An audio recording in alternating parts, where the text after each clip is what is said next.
Hello, basketball people, we have news. Let's go to more news about the Golden State Warriors. I ask you to give a up and subscribe to my channel, as I am a Warriors fan.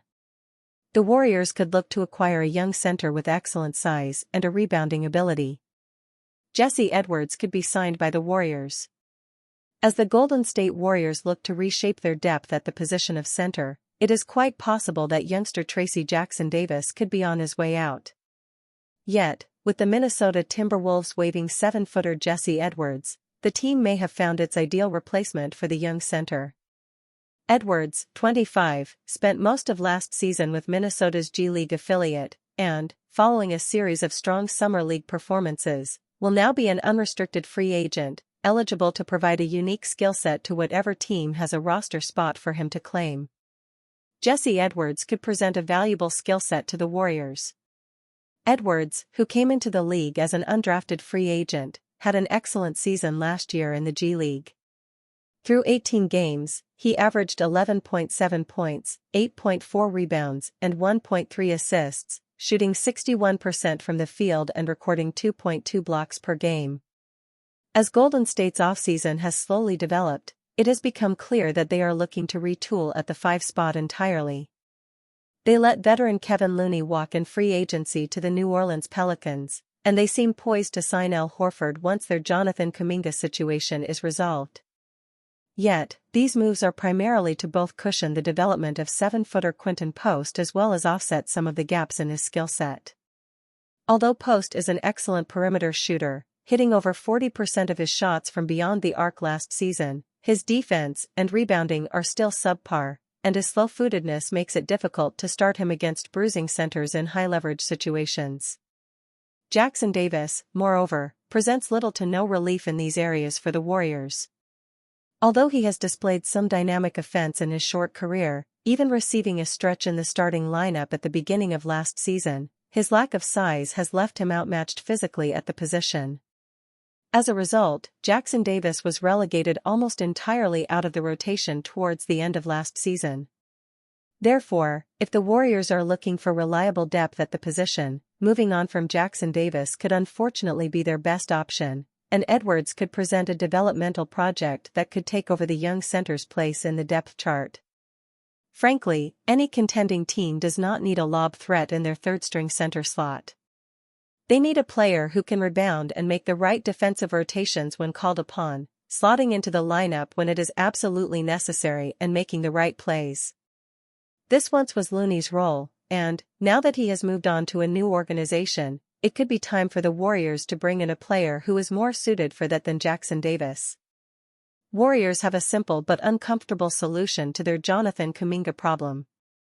As the Golden State Warriors attempt to find a resolution to their lingering Jonathan Kuminga situation, the two parties have come to an impasse regarding whether a potential short-term, tradable deal will include a team option or a player option after the first year. However, according to ESPN analyst Ramona Shelburne, the Warriors could meet Kuminga in the middle in order to bring the young forward back, adding an extra year onto his contract while maintaining their flexibility through a team option. While this type of deal would still give Golden State the flexibility to move Kuminga after retaining him, the extra year could make the front office uncomfortable as a result of the additional guaranteed money it would require. However, in order to bring an end to the standoff that has hampered their offseason to this point, it could be the right move to make. Adding an extra year to Kuminga's deal could be the Warriors' best option. As the offseason opened, many thought that Kuminga would either be dealt through a sign-and trade or be brought back to the Warriors on the long-term deal he reportedly desired.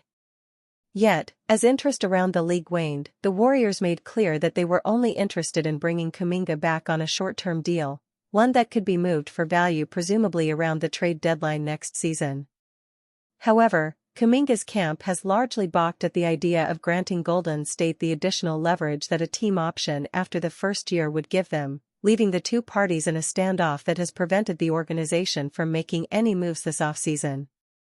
Shelburne's solution, however, could be an unfortunate necessity in order to get a deal done.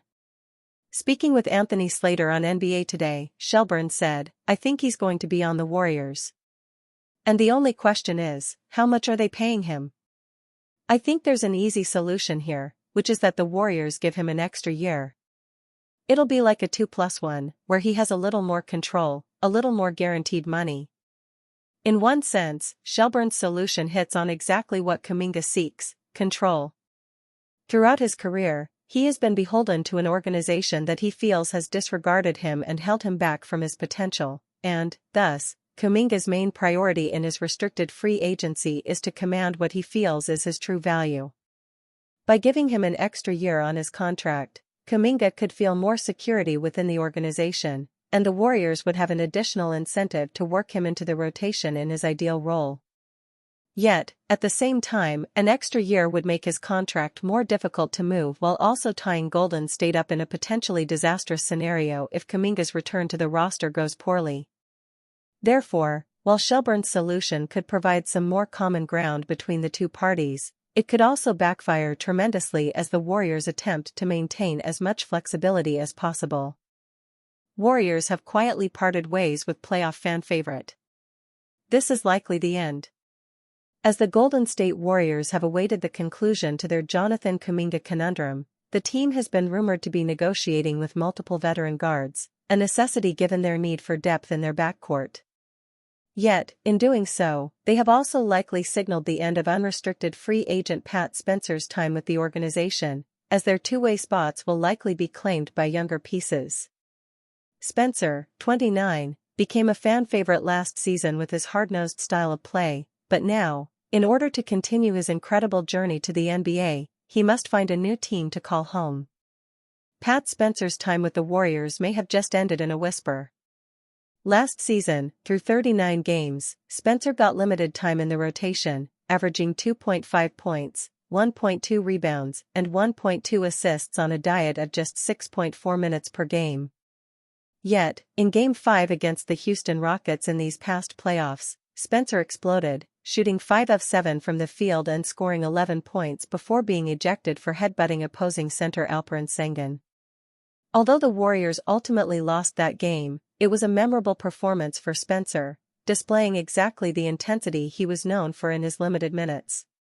Yet, as Golden State evidently negotiates with free agents such as DeAnthony Melton and Gary Payton II, it appears as though there will no longer be a place on the roster for Spencer. Melton, who began last season with the Warriors before his season-ending ACL injury, and Payton, who has played parts of 5 separate seasons with the organization, will provide both veteran experience and an additional defensive boon to the team's backcourt, making them ideal acquisitions this offseason.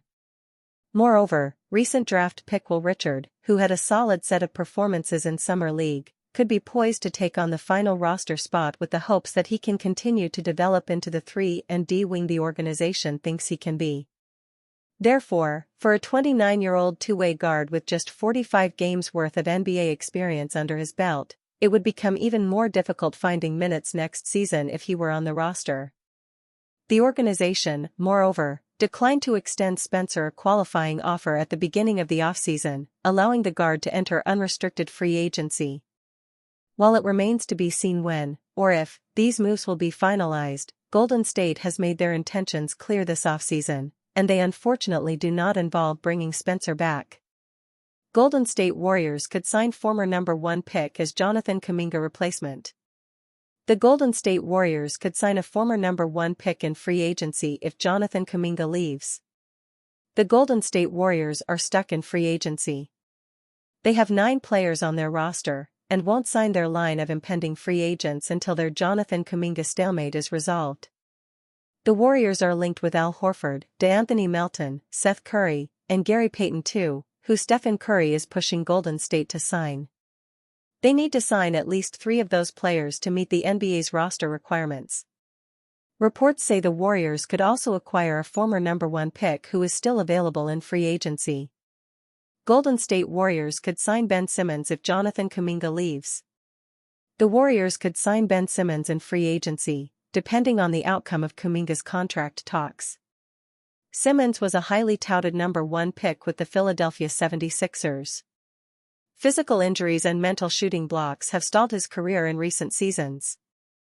Eric Pincus of Bleacher Report said that Simmons could be a useful bench player for the Warriors, as they try to win Curry his 5th NBA title.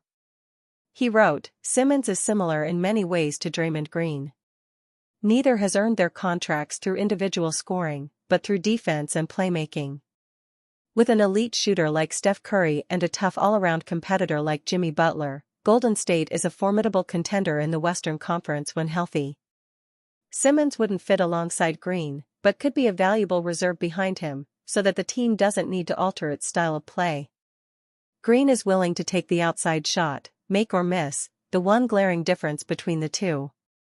Golden State offered Kuminga a 2-year, $45 million deal. They may have to pay Kuminga more than that to keep him long-term, however.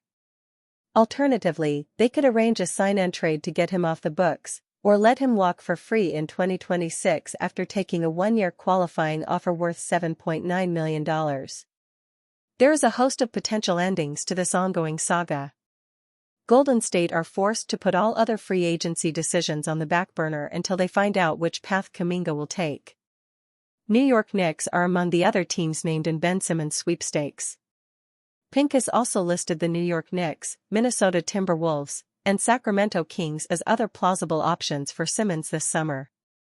They'd be signing him for very different reasons. The Knicks need playmaking alongside Brunson. They have scoring talent up and down the roster from Karl Anthony Towns to Jalen Brunson. New York also has a deep rotation of wing defenders. But signing pass-first playmakers is a requirement of theirs. Simmons has a mental block for shooting. It got so bad at one point he wouldn't shoot layups. But he's always been a pass-first guard with incredible playmaking ability. There's a role for him on the Knicks as a distributor off the bench. Warriors can steal former number 1 pick from other suitors, insider. The New York Knicks, Boston Celtics, and Sacramento Kings have been widely earmarked as the top suitors for Ben Simmons. Still, the Golden State Warriors reportedly can't be ruled out as a destination for the former number 1 overall pick. According to Clutch Point's Brett Siegel, Simmons is likely delaying his decision to weigh offers from various teams, including the Warriors. New York, Knicks and Sacramento Kings are known suitors for Simmons, Siegel reported via X on August 21. Boston Celtics have obviously been in that mix as well. I wouldn't be shocked if Simmons is holding out to see if any of these other situations create an opening for him. Teams like Golden State, Atlanta Hawks, and Cleveland Cavaliers. Perfect Draymond Green backup? As of August 22, the Warriors had only 9 players on the roster for the 2025-26 season. Many analysts urged Steve Kerr's team to rope in Simmons, as the Australian could prove to be the perfect backup center/power forward to Draymond Green due to his playmaking and defensive chops. Bleacher Report's Eric Pincus ranked the Kings, Knicks, Warriors, and Timberwolves as his top 4 destinations for Simmons, while explaining why each situation made sense. Without Kuminga, Golden State needs to fill 2 to 3 roster spots. Simmons is similar in many ways to Draymond Green, wrote Pincus. Neither has earned their contracts through individual scoring, but through defense and playmaking. With an elite shooter like Steph Curry and a tough all-around competitor like Jimmy Butler, Golden State is a formidable contender in the Western Conference when healthy. Simmons wouldn't fit alongside Green, but could be a valuable reserve behind him, so that the team doesn't need to alter its style of play. Green is willing to take the outside shot, make or miss, the one glaring difference between the two. Knicks have 1 roster spot left. Unlike Simmons' other suitors, the Knicks have only 1 roster spot left, and have reportedly been weighing their options before finalizing on their bench rotation for the 2025-26 season. According to Knicks beat writer Ian Begley, the Knicks' chances of landing Simmons are lower due to their roster situation, but it all depends on the Aussie. Logic tells me to take the field because there are so many different variables here for the Knicks, Begley said of Simmons' chances of signing with New York. They have interest, other teams have interest, and they have 1 spot unless they make a trade to open up another. Pincus, for one, believes Simmons and Knicks would be a seamless fit as the franchise still needs a reliable playmaker in the second unit. Simmons could relieve some of that pressure, with the size to play alongside Jalen Brunson or entirely with the second unit to help generate offense, he wrote. Before acquiring Karl Anthony Towns, the Knicks were primarily known as a grinded-out defensive unit. That shifted to more of an offense-first squad, but the team still has plenty of strong wing defenders like Mikal Bridges and OG Anunoby. Simmons adds to that group while also addressing a need on offense.